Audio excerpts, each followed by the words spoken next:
in public speaking, we have a term that we use. It's called the pregnant pause. It is that technique that the speaker uses to give silence before something very important is going to be said. I think God offered the longest pregnant pause in history. At the end of Malachi, the last prophet to speak in the Old Testament, God said, "And the sun shall rise with healing in its wings. And there will come one in the spirit of Elijah who will turn the hearts of the fathers to the children and the hearts of the children to the fathers." And with that word, God stopped. And there was no more words spoken from God's prophets for 400 years. For 400 years, men waited for the fulfillment of that prophecy. The Greek kingdom fell. The Romans came. They began to oppress the Jews in Palestine. And those Jews longed for the fulfillment of all those Old Testament prophecies that said, "I'm going to send a deliverer. I will send one who will set you free." And Luke opens with the gospel. The word gospel means good news or herald. A herald is one who brings tidings of good joy or happiness or comfort or peace. And there is a herald that is sent from heaven. The heavens open. 400 years they've been closed to man. And they open with an angel finally descending. I cannot imagine the great joy in heaven when after 400 years of watching what is happening on the earth, now God says, "It's time." And an angel of the Lord comes to a man named Zechariah. And he is serving God in the temple of the Lord. And Zacharias, while he's serving God, receives this angel and is terrified. And the angel says, "Do not fear. I've got a message for you. Your wife Elizabeth, who's never born a child, who has been barren all these years, will give birth to a herald, a messenger, one who will go before the Messiah and bring the people together to meet the chosen one of God." Zacharias didn't believe that message.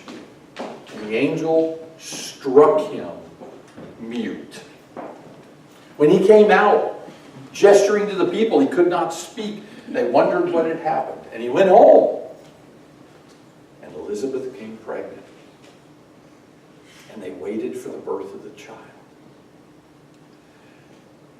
Now, about 6 months after her pregnancy, she was visited by her cousin, whose name was Mary, who had also received a message from the angel of the Lord, who told her she was going to give birth to a child. Now, if the message given to Zacharias about his wife was difficult to believe, the one given to Mary was inconceivable. She wasn't even married. She was only engaged to be married. And she was a young woman who had never had any kind of sexual relations with a man. And the message to her was, "You are to be the one who will bear the Son of God." Instead of Mary reacting either with total shock and saying, "This cannot be," or "I don't want it," or "Let it happen to someone else," Mary demonstrates the great heart she has and the reason why she is chosen as the mother of our Lord. when she says to the angel, "Behold, the bondslave of the Lord."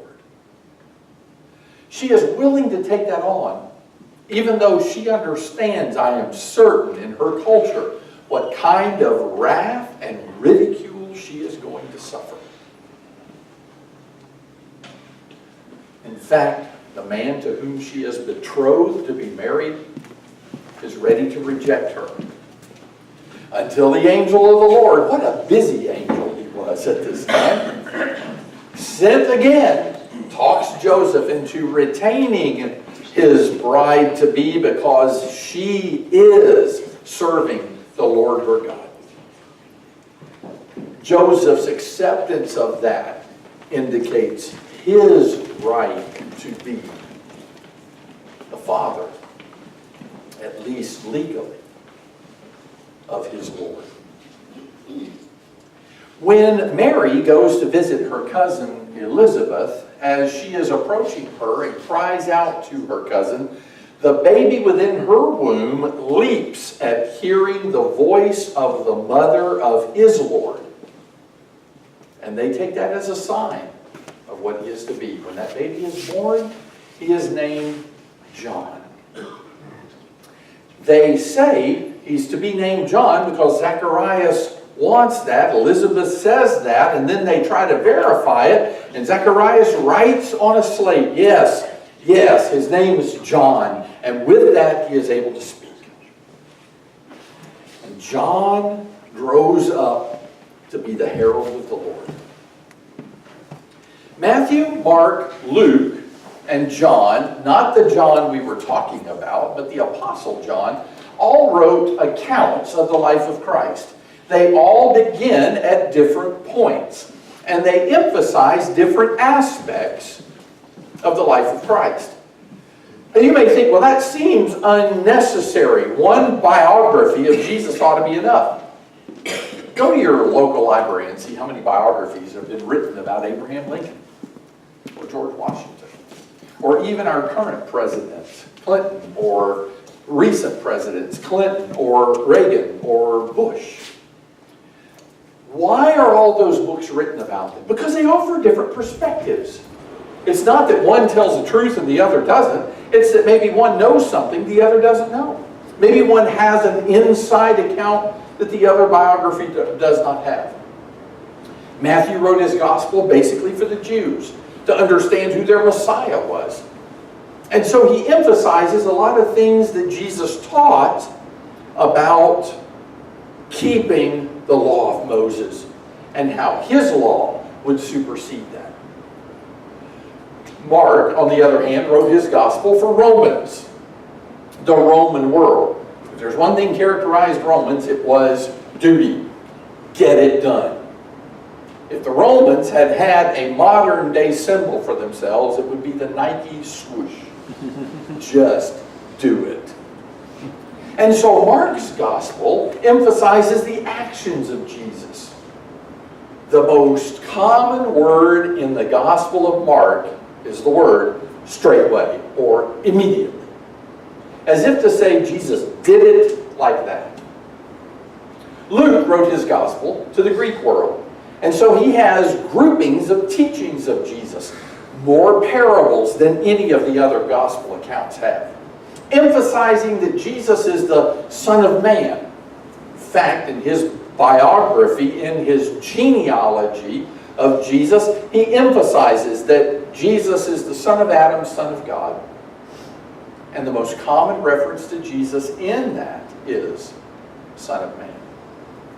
John begins before any of the other Gospels begin, at the beginning point of all things. In the beginning was the Word, and the Word was with God, and the Word was God. And then he says in verse 18, and the Word dwelt among us, and we beheld his glory as of the only begotten of the Father. John writes to the world, and he emphasizes things about Jesus none of the other gospel accounts emphasize. All of them truth, all of them taken together, still don't give us all the story of Jesus. But it gives us enough. So we go back now to Matthew's account and the birth of Christ. John has been born just a few months earlier. And Mary and Joseph are forced to go from their city of Nazareth down to Bethlehem, because that's the city where Joseph's family was from, being from the tribe of Judah. Bethlehem is called the city of David. It is a fairly nondescript city. Micah said of Bethlehem, Bethlehem Ephrathah, too small to be considered among the cities of Judah.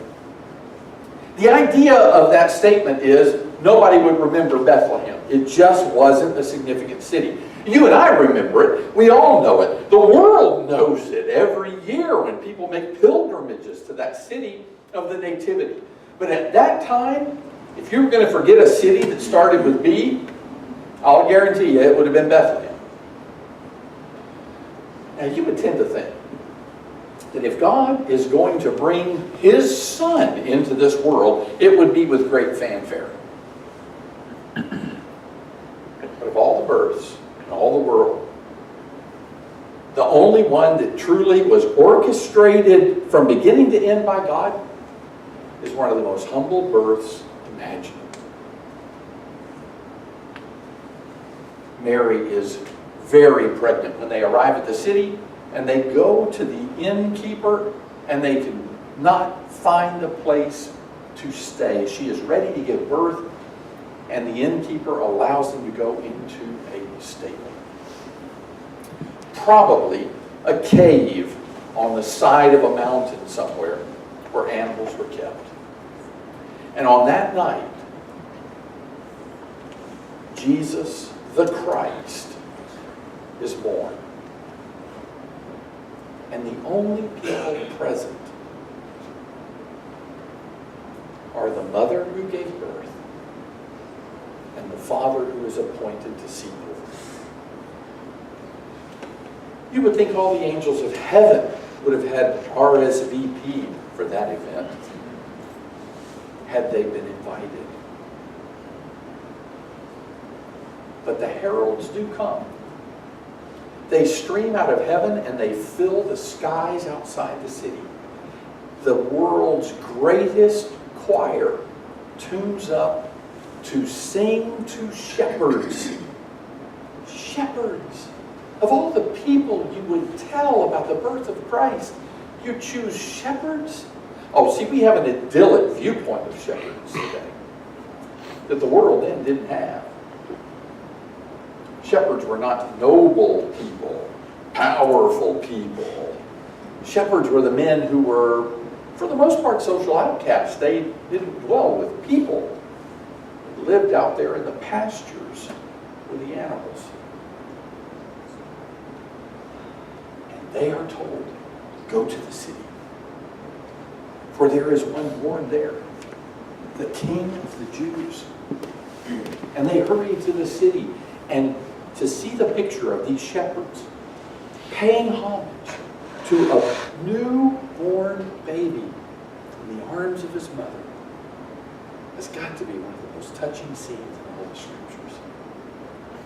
Just shepherds, Mary, Joseph, and the baby. Now the account goes on to tell us that about 2 years later, I'm going to tell you why we say that. About 2 years later, some wise men from the east arrive in Jerusalem and want to meet with the great King Herod. And they say, we've been following this star through the heavens, and we think it is taking us on a course to meet the King of the Jews. Now, Herod heard that and reacted kind of like the wicked witch did when she was told there was someone more beautiful than her in all the land. Herod said, covering his emotions, oh, I would love to know who the King of the Jews is. And they ascertained from his wise men, his scribes, oh yeah, those prophecies were all about Bethlehem. And so the wise men go to Bethlehem. And Herod says as they leave, oh, by the way, boys, when you find him, come back and tell me. I have great interest in that boy. The wise men go. At this time, the baby's been moved to a house. It says they came to the house where he was.